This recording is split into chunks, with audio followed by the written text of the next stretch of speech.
दोस्तों, जैसा कि आप देख सकते हो, मेरे पीछे से रास्ता खुद ब खुद गायब हो गया है।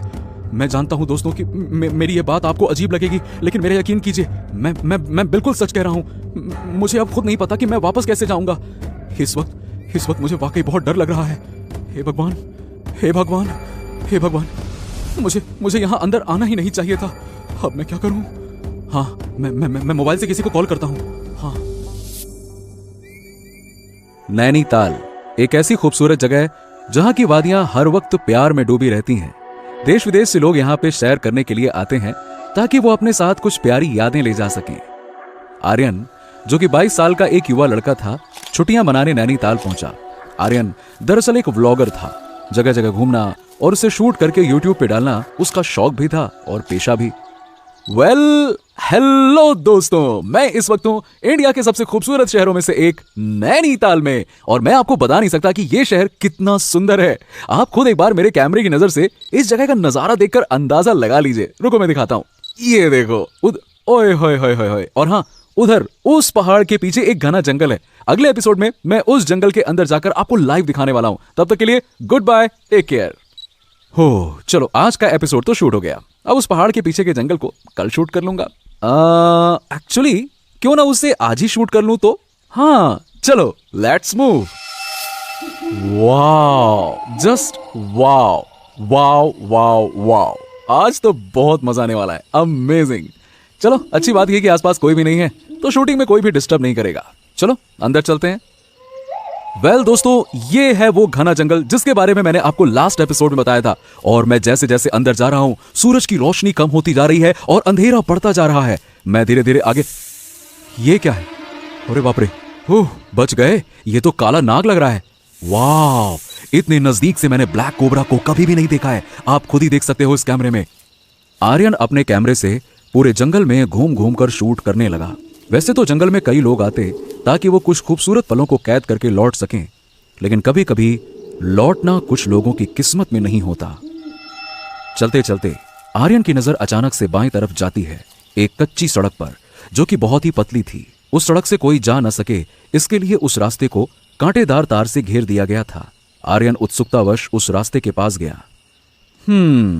अब ये रास्ता कहां जाता है, और ये कांटे लगाकर इस रास्ते को बंद क्यों कर दिया गया? आर्यन ये सोच ही रहा था कि उसकी नजर पेड़ पर लटके एक टूटे हुए साइन बोर्ड पर गई। उस बोर्ड पर बहुत धूल जमी पड़ी थी। आर्यन ने फूंक मारकर धूल को साफ किया। बोर्ड पर लिखे शब्द दिखने लगे। आर्यन उस बोर्ड पर लिखे शब्दों को पढ़ता है। वाह, अच्छा, अंदर खतरा है। इस रास्ते से अंदर जाना सख्त मना है। अंदर जंगली जानवरों से जान का खतरा है। कृपया इस जगह से दूर रहें। ओ, ऐसी बात है, मतलब अंदर खतरा है। और अगर ऐसा है तब तो फिर अंदर जाना ही पड़ेगा, क्योंकि मेरा नाम भी आर्यन है। आर्यन यानी खतरों का खिलाड़ी। चल आर्यन, दिखा दे अपना कमाल। हाँ, ये कहते हुए आर्यन उन कांटेदार तारों को लांघकर उस रास्ते में घुस गया। इस रास्ते को देखते हुए एक बात तो तय थी कि यह रास्ता कई सालों से बंद पड़ा था। ना कोई फॉरेस्ट गार्ड और ना ही कोई टूरिस्ट। जैसे जैसे आर्यन जंगल के अंदर बढ़ता जा रहा था, वैसे वैसे जंगल और ज्यादा खामोश होता जा रहा था। अचानक से आर्यन को महसूस हुआ कि उसके पीछे का रास्ता गुम होता जा रहा था। आर्यन एकदम से चौंक गया। पीछे मुड़कर देखने पर उसे वो रास्ता नहीं, बल्कि जंगली पेड़ पौधे दिख रहे थे। What the? ये क्या बकवास है? मैं जिस रास्ते से आ रहा था, वो रास्ता कहां गया? ऐसा कैसे हो सकता है? रास्ता खुद ब खुद गायब कैसे हो सकता है? आर्यन आसपास चारों ओर दौड़कर देखता है, पर रास्ता कहीं नजर नहीं आ रहा था। वो काफी घबरा गया। ओ माय गॉड, अब मैं क्या करूं? मैं वापस कैसे जाऊंगा? आर्यन कैमरे की ओर देखता है और बोलता है, हाँ दोस्तों, जैसा कि आप देख सकते हो, मेरे पीछे से रास्ता खुद ब खुद गायब हो गया है। मैं जानता हूं दोस्तों कि मेरी ये बात आपको अजीब लगेगी, लेकिन मेरा यकीन कीजिए, मैं बिल्कुल सच कह रहा हूं। मुझे अब खुद नहीं पता कि मैं वापस कैसे जाऊंगा। इस वक्त मुझे वाकई बहुत डर लग रहा है। हे भगवान, हे भगवान, हे भगवान, मुझे यहाँ अंदर आना ही नहीं चाहिए था। अब मैं क्या करूं? हाँ, मैं मोबाइल से किसी को कॉल करता हूं। हाँ। आर्यन ने अपनी जेब से मोबाइल निकाला, पर सिग्नल का दूर दूर तक पता नहीं था। आर्यन के दिमाग ने काम करना बंद कर दिया। वो पूरी ताकत के साथ चिल्लाता है, कोई है? मेरी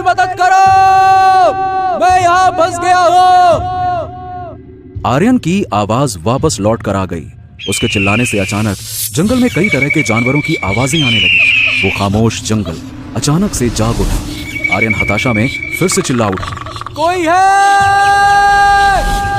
प्लीज मेरी यहाँ मदद करो, मैं रास्ता भटक गया हूँ, कोई है? आर्यन के इस बार चिल्लाते ही जंगल के पंछी और जानवरों की आवाजें एकाएक बंद हो गईं और वो जंगल फिर से खामोश हो गया। आर्यन को इस खामोशी से थोड़ी अचरज हुई, लेकिन ठीक उसी वक्त अचानक से एक काला साया हवा को चीरते हुए ठीक आर्यन के सामने आकर खड़ा हो गया। उस काले साये के चेहरे पर चमकती हुई दो लाल आंखें देख डर के मारे आर्यन के हाथ से कैमरा छूट गया और वो तेज रफ्तार में वहां से दौड़कर भागा। मगर आर्यन की रफ्तार काफी नहीं थी। वो काला साया जमीन से उछलता है और एक पेड़ से दूसरे पेड़ पर तेजी से कूदते हुए आर्यन का पीछा करने लगा। दौड़ते दौड़ते अचानक आर्यन की नजर उसी कांटेदार तार की ओर गई जहां वो साइन बोर्ड लगा था। एक समय के लिए आर्यन की जान में जान आई। उसे लगा कि जंगल से बाहर निकल जाने का रास्ता उसे मिल गया और वो साइन बोर्ड की ओर तेजी से दौड़ पड़ा। पर यह क्या, वो कांटेदार तार अपने आप आर्यन की ओर बढ़ने लगी। आर्यन के होंठ सूख गए। आर्यन डर के फिर से जंगल की ओर पलटकर भागने लगा।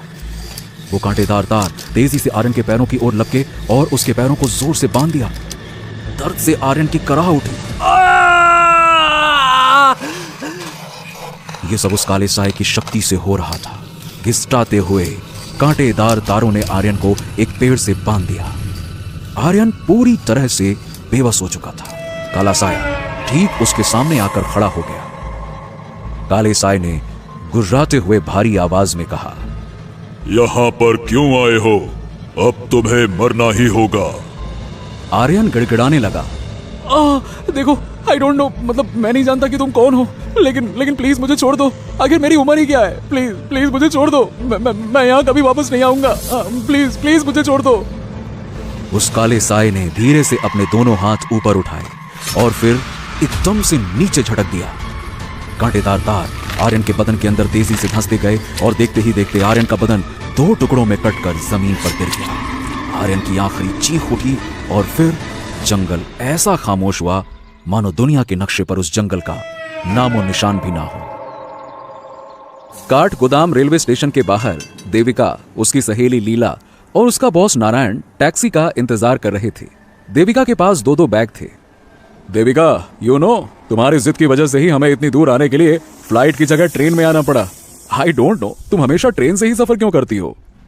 अब इनको कैसे समझाऊं कि अपने सीक्रेट गैजेट्स को एयरपोर्ट सिक्योरिटी से बचाना कितना मुश्किल काम है।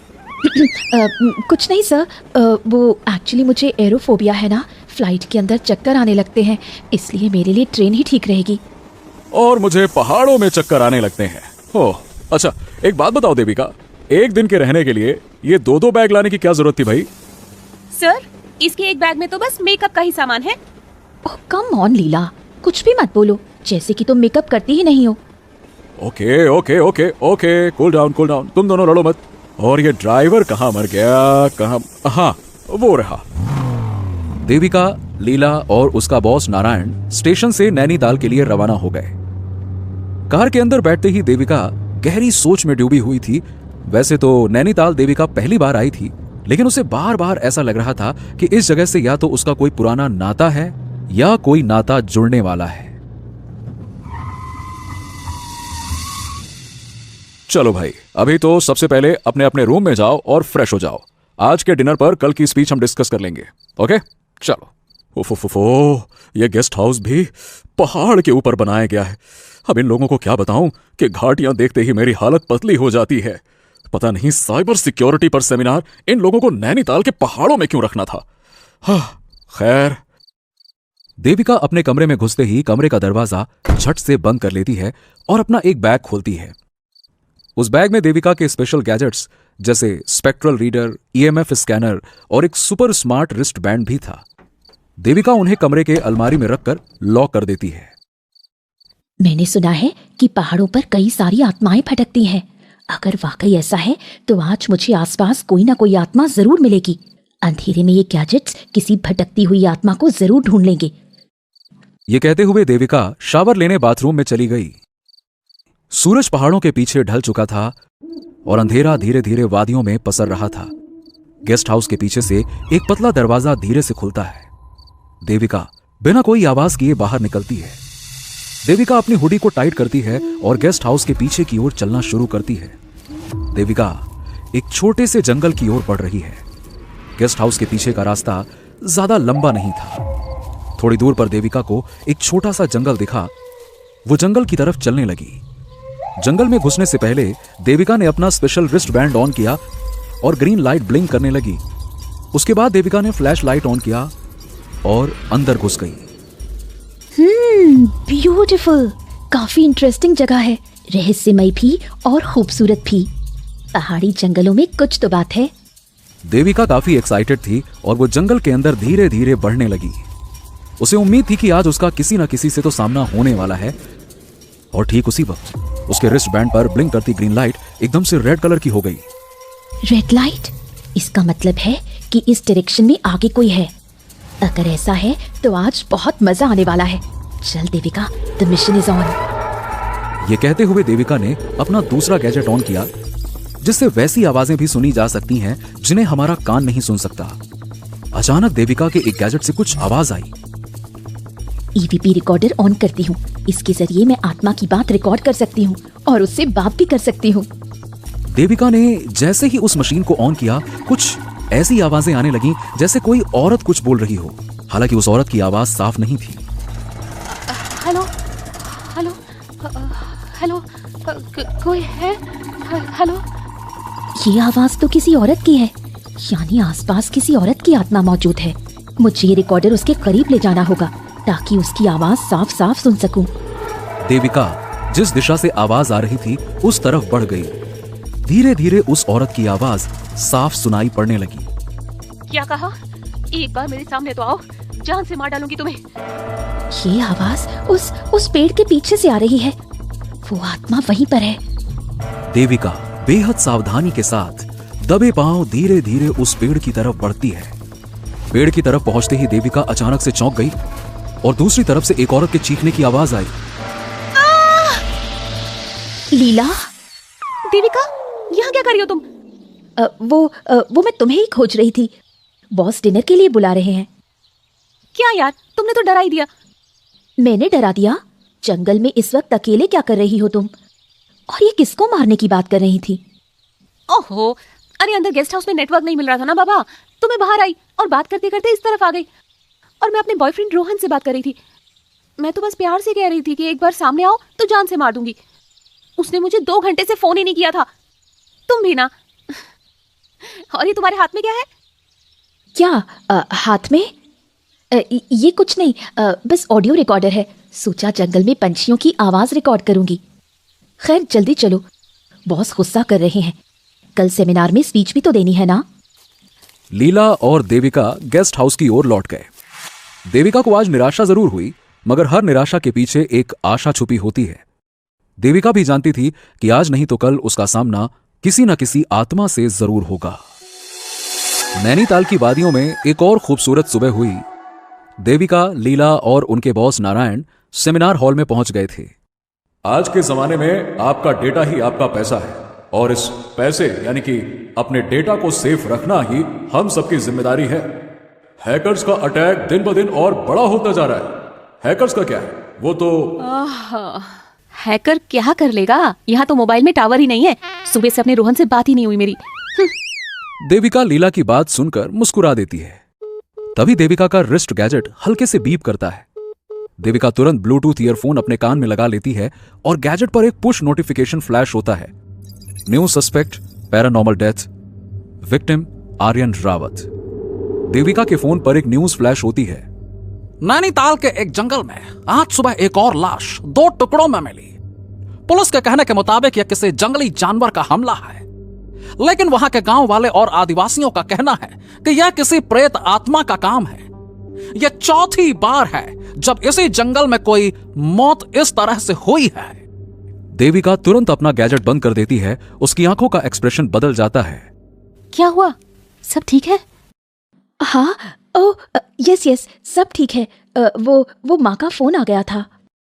और अब मैं बुलाना चाहूंगा अपने सबसे फेवरेट स्टूडेंट और एम्प्लॉय को, जो कंप्यूटर की दुनिया की बादशाह, oh my mistake, sorry, I mean to say कि महारानी, yes, let's welcome miss Devika Hegde.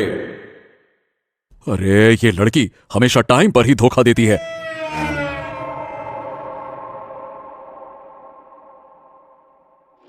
इधर देविका तेजी से जीपीएस को फॉलो करते हुए उस जंगल की ओर बढ़ रही थी जहां आर्यन की दर्दनाक मौत हुई थी। देविका को मन ही मन ये यकीन था कि आर्यन को किसी जंगली जानवर ने नहीं बल्कि किसी भयानक आत्मा ने मारा है। जीपीएस फॉलो करते हुए देविका जंगल तक आ जाती है। वो अपनी बाइक पार्क करके अंदर की ओर जाती है। थोड़ी दूर चलते हुए उसे वही साइन बोर्ड दिखता है जिसे आर्यन ने इग्नोर किया था।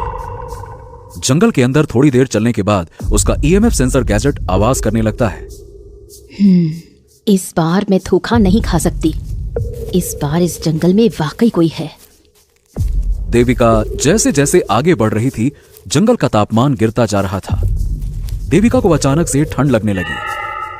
ठंड अचानक से बढ़ती जा रही है। वो आत्मा मेरे आसपास ही है। मुझे उससे बात करनी चाहिए। देविका तुरंत अपना दूसरा गैजेट ऑन करती है। हेलो, कोई है मेरे आसपास? सामने आओ, मैं जानती हूँ तुम यहीं हो। चुपचाप मेरे सामने आ जाओ, वरना तुम्हें कैद करने में मुझे देर नहीं लगेगी। देविका ने आत्मा को ललकारा। थोड़ी देर के लिए एकदम खामोशी छा गई और फिर देविका के गैजेट से एक भारी गुर्राती हुई आवाज आई। मरेगी, मरेगी तू, बहुत बुरी मौत मरेगी तू। चली जा, वरना मार डालूंगा तुझे। देविका ने हिम्मत दिखाई। दूर से क्या डराता है? पहले मेरे सामने तो आ।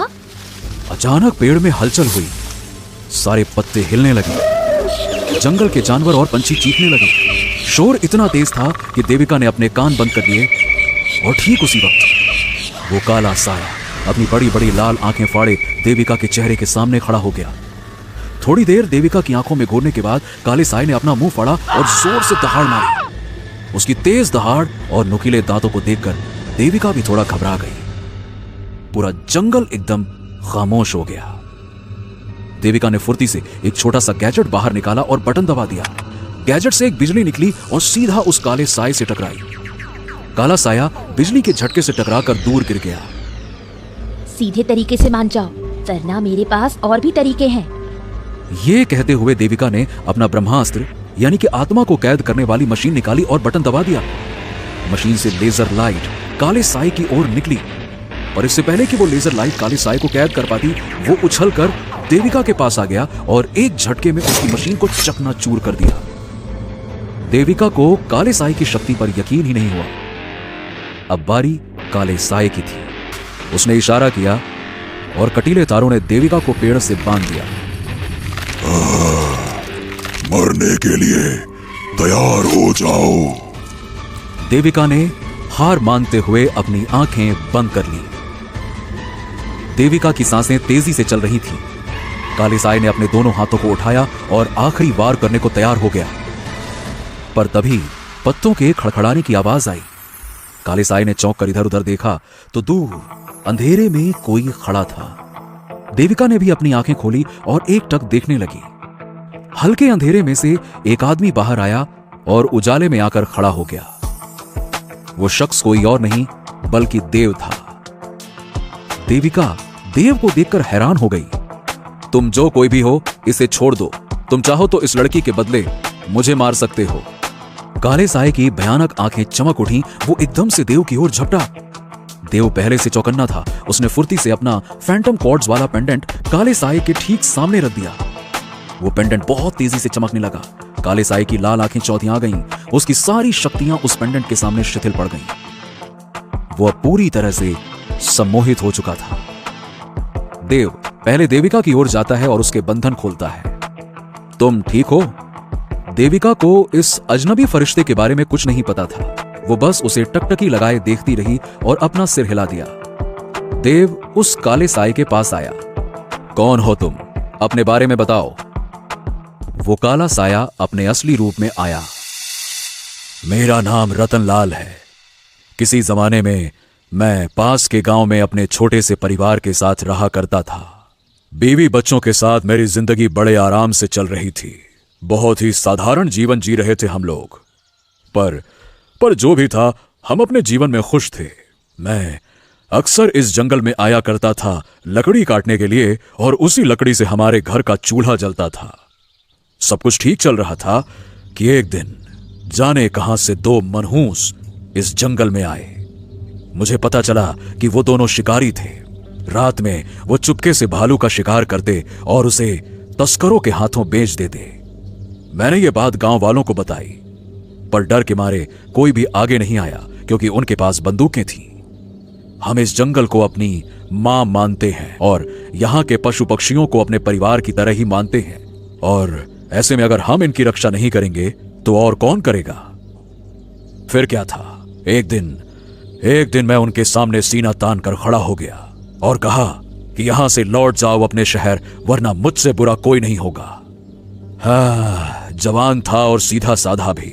दुनिया कितनी जालिम है ये मैं समझ नहीं पाया। वो निहत्थे होते तो अकेला लड़ जाता उनसे, पर उनके पास बड़ी बड़ी बंदूकें थीं। एक गोली आई और मेरे पैर पर लगी। मैं लहूलुहान होकर नीचे गिर गया। उन्होंने मुझे घसीटकर पेड़ से बांध दिया और बहुत मारा, बहुत।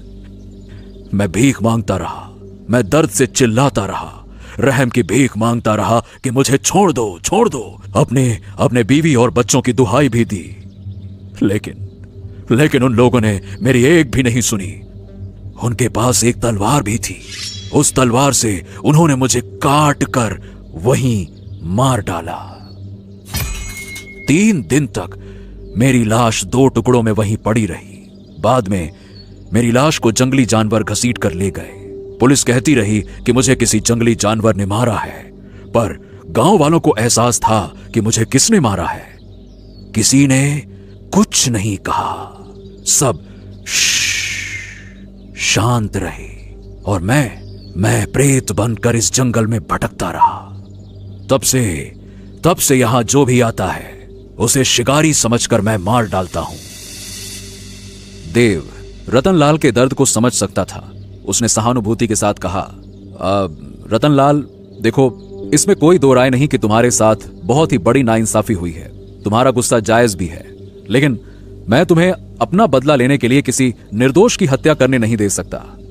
तुम्हें मैं मुक्त करता हूं ताकि तुम्हारी आत्मा इस जंगल से हमेशा हमेशा के लिए चली जाए। रतनलाल अपना सिर झुकाए रहा और फिर उसने देव की ओर देखते हुए कहा, मैं भी यही चाहता हूं। मैं हाथ जोड़कर तुमसे विनती करता हूं कि तुम मुझे मुक्त कर दो। देव काले साए यानी रतनलाल के पास आया और अपने जादुई पेंडेंट को उसके सर पे रख दिया। उसी वक्त एक प्रकाश फैली और एक धुआं बनकर रतनलाल की आत्मा आकाश में विलीन हो गई। रतनलाल की आत्मा को मुक्ति मिल चुकी थी। देव देविका की ओर मुड़ता है। तो तुम यहां क्या कर रही थी? देविका अभी भी खोई हुई थी। उसे यकीन नहीं हो रहा था कि देव के पास ऐसी शक्ति है। ओ हेलो, मैंने पूछा, तुम यहां क्या कर रही थी? वो एक्चुअली मैं इसी आत्मा को कैद करने आई थी। देव देविका के टूटे हुए गैजेट्स की ओर देखकर कहता है, इन खिलौनों से? देविका को यह बात बहुत बुरी लगी। एक्सक्यूज मी, खिलौना नहीं है ये, एडवांस मशीन्स हैं जो मैंने खुद से बनाई हैं, और कई सारी आत्माओं को कैद भी किया है। पता नहीं आज क्या हो गया। अच्छा, तुम्हारी किस्मत अच्छी थी कि मैं जंगल के उस पार किसी दूसरी आत्मा की खोज में आया था। रास्ते में अचानक से मुझे एहसास हुआ कि इस तरफ कुछ तो बात है। अगर मैं ना आता तो तुम अब तक जिंदा नहीं होती। देविका देव की ओर देखती है और हल्के से मुस्कुराती है। थैंक्स। जिंदगी बचाने के लिए बस थैंक्स। चलो कोई बात नहीं, आओ तुम्हें जंगल के बाहर छोड़ देता हूँ, वहां से चुपचाप अपने घर लौट जाना। तुमने अभी अभी बताया कि तुम किसी दूसरी आत्मा की तलाश में जा रहे थे। हाँ, जा रहा हूँ। तो मैं भी तुम्हारे साथ चलूंगी। मैं अपना काम अकेले करता हूँ। ये कहते हुए देव आगे बढ़ गया। अकेले? That we will see। Devika की आंखों में एक चमक थी। देविका देव के पीछे पीछे चलने लगी। जब भी एक कहानी खत्म होती है तो दूसरी कहानी के लिए रास्ता बना जाती है। दोस्तों, कैसी लगी आपको ये खौफनाक और रोमांचक कहानी नीचे कमेंट करके जरूर बताइए। और अगर आपको ये कहानी पसंद आई तो लाइक, शेयर और भूतनाशक पार्टी को सब्सक्राइब करना ना भूलें। हर शुक्रवार हम लाएंगे एक नई हॉरर स्टोरी, तो तुरंत बेल आइकन को दबा दें ताकि ऐसी ही हैरत अंगेज कहानी आपसे कभी छूट ना जाए, क्योंकि डरोगे तभी तो आगे बढ़ोगे।